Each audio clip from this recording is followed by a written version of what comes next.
It's hypocritical. Every single administration said, well, okay, we'll just use that excuse. We're fighting terror, you know. Hello, it's Immigration Matters here. We're here at Camino's in King's Cross with the 5 independent candidates, and one of them is Jean Alcantara. And Jean, what have you got to say about this meeting? I mean, obviously the independents have been neglected in the press. How do you feel about this? Well, I think this is a great development because, in fact, at the beginning of my campaign, I have been saying that we need a coalition of independent candidates because the British media particularly doesn't really get excited by single issues, if you like. So if we band together, then hopefully we'll have a stronger bloc and get some attention. Okay, I'm with Haroon Saad, who's one of the independent candidates. Haroon, do you feel that the press has neglected the independents, if you like, and the independent candidates in this campaign? I think very much it's been very difficult to get press attention on anything other than the main political parties. Now, that's not a surprise in some ways, because I think there is a real imbalance in the way that the legislation and the procedures and the regulations work. Essentially, if you're independent, you face a huge amount of discrimination. I mean, to be quite honest, I never entered this competition or this election thinking that I could actually win, if I'm really honest with you. If you look at the statistics and you look at the figures and what you're up against, that wasn't the goal. The goal was to actually mobilise, and what I'm really pleased about is that that has happened. There is going to be an ongoing momentum behind the We Can movement that I've been part of, and I hope to see in 2014 that there will not just me, there will be a whole succession of people actually standing, and not only standing but challenging in a much more serious way the established situation we've got right now. But we do think that institutional Europe in the way that it is not the way to go forward. It's too elitist, it's too top downwards. We need to have a Europe that's more built up from the bottom, and personally I'm really delighted here this morning because I see my colleagues here today as 5 independents. We are the new tribes of Europe, and our strength is going to grow, and I think our voice will grow simply because demographics is with us, and not only is demographics with us, we are also, I think, some of the leading, if you like, contributors to the development of the economy as well. For me, the scandals on the money are just the tip of the iceberg. So I think our model is fundamentally flawed through a failure on trust, a failure on competence, and a failure to communicate. I really, really would like to say to people that they should really look at who they're voting for. I think one of the most important things is to vote, and we have been pushing and arguing with people that they need to vote. The vote is the only power we have left. But in order to vote, people need to know who they're voting for. And one of the things that's going to flow from today is more information about all the candidates actually standing, which hopefully will enable those voters who come forward to know at least who it is they're voting for. Haroon Saad, thank you very much. Charles Kelly from Immigration Matters, talking here to Sohale Rahman. He's one of the 5 independent candidates we have here at this meeting of independent candidates today. Sohale, what's your ticket? What are you standing on in this European election? Well, what my ticket is to, first of all, to educate Londoners about the European Parliament and the processes. I believe London is probably the most culturally advanced community in the world. And Europe, unfortunately, still has the remnants of its xenophobic past, which seems to dictate a lot of its policy. And, you've got racist parties in the European Parliament from France and from Italy. You've got France banning the hijab, for example. So I really would like to see London lead Europe rather than Europe dragging London back. But in order to do that, we need to get Londoners to realise their comparative advantage and to get out there and vote, and take this whole game very, very seriously. I mean, we've just had the European Parliament pass a directive on food labelling, for example. There are over 30 million Muslims in Europe, yet there was no extensive research done or consultation done to make sure food labelling had the term halal written on it, or consult with the Jewish community to make sure it had the term kosher on it, or to consult with the vegetarian community. Now, in England, we have the most prominent vegetarian society throughout Europe.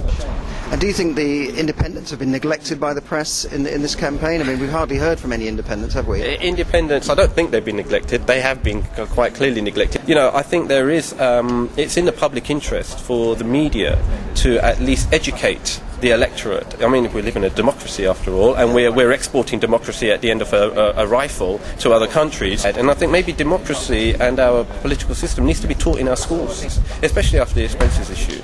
They're so disenfranchised. Saying, well, these politicians don't represent us. You've got a Conservative Party full of Etonians. I mean, how representative are Etonians in British society? I still hear on the radio people saying that the politicians are they're an elite and we need to have the best people representing us. But that's a misnomer. No one's ever voted for a politician based on their CV. And in terms of immigration, I mean, obviously the government have put through the points-based system. Do you think the immigration system now is fairer? I'll tell you, there's two things on immigration. There's one is the rules and regulations. There's the other is the application of it.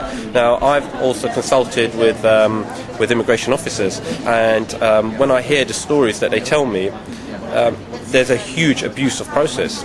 For example, I'll give you an example. There's people who are detained indefinitely in this country. The European Union has issued a directive to limit detention to 6 months. Now, Britain opted out of that. And it's costing the taxpayer £70,000 a year to look after one person.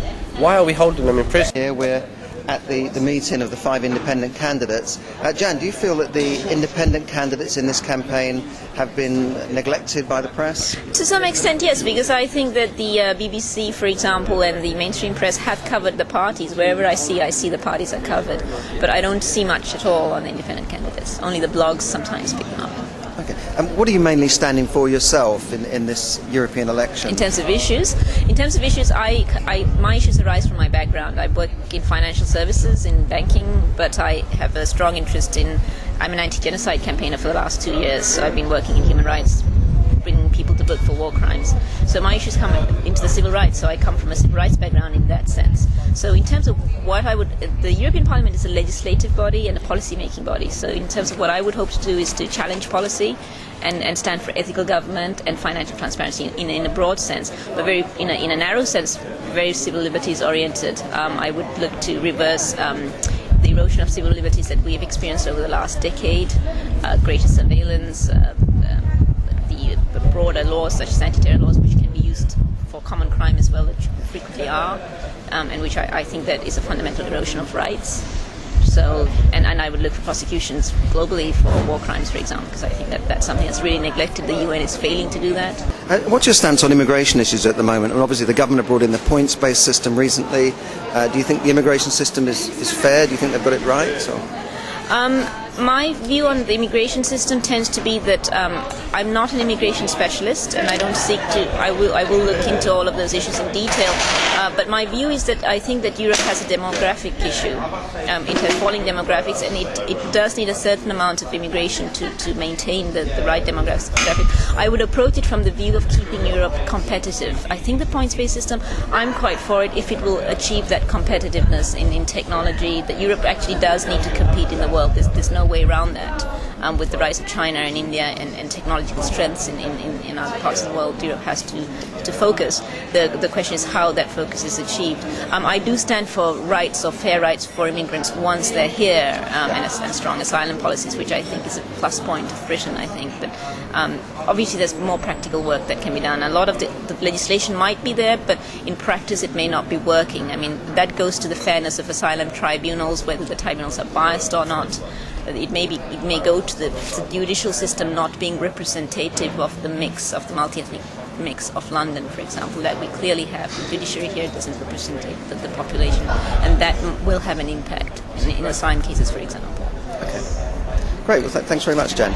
All the 5 individual candidates show that there is a groundswell of changing opinions, where people want to see the face of politics in the UK change forever. Jean, were you disappointed that the press, I imagine the press were invited to come here to this conference, were you disappointed that nobody from the mainstream press turned up? Well, in a way I was disappointed that the British mainstream press didn't turn up, newspapers, television, radio. But I wasn't really surprised because when I started this campaign, I was already saying to my supporters that we have to treat this like a guerrilla campaign.